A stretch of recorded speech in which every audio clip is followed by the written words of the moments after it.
സൗഹൃദങ്ങളിലെ വിള്ളലുകൾ വളരെ വേഗമാണ് ശത്രുതയായി മാറുക. സുഹൃത്തുക്കൾ തമ്മിലുള്ള ചെറിയ വാക്കുതർക്കത്തെ തുടർന്നുണ്ടായ വിരോധത്തിൽ കൊല്ലം കണ്ണനല്ലൂർ സ്വദേശി അജാസിന് നേരിടേണ്ടി വന്നത് ക്രൂരമർദ്ദനം. കാറിൽ തട്ടിക്കൊണ്ടുപോയി സുഹൃത്തുക്കൾ ചേർന്ന് അജാസിനെ മർദ്ദിച്ച് അവശനാക്കി. ഒടുവിൽ 7 പ്രതികളെയും കണ്ണനല്ലൂർ പോലീസ് പിടികൂടി.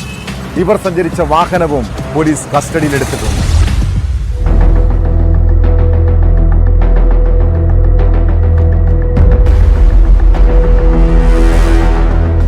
ഇക്കഴിഞ്ഞ 19 രാത്രി 10 മണിക്ക് കണ്ണനല്ലൂർ വടക്കേമുക്കിൽ വെച്ചാണ് അജാസ് എന്ന യുവാവിനെ കാറിലെത്തിയ സംഘം തട്ടിക്കൊണ്ടുപോയത്. തുടർന്ന് മർദ്ദിച്ച് അവശനാക്കുകയും വഴിയിൽ ഉപേക്ഷിക്കുകയുമായിരുന്നു. കണ്ണനല്ലൂർ സ്വദേശിയായ അഷ്കറിന്റെ നേതൃത്വത്തിൽ 43 വയസ്സുള്ള അജയൻ, 41-കാരൻ സാബു, 35 വയസ്സുള്ള ദിങ്കൻ, 31 വയസ്സുള്ള കബീർ, 30 വയസ്സുകളുള്ള ഷെരീഫ്, വിഷ്ണു എന്നിവരാണ് പിടിയിലായത്.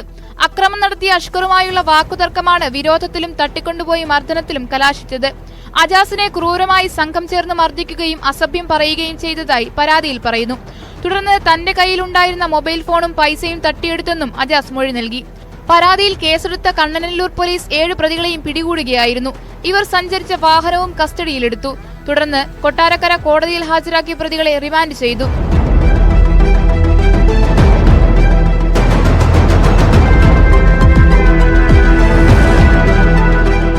ന്യൂസ് 18 കൊട്ടാരക്കര.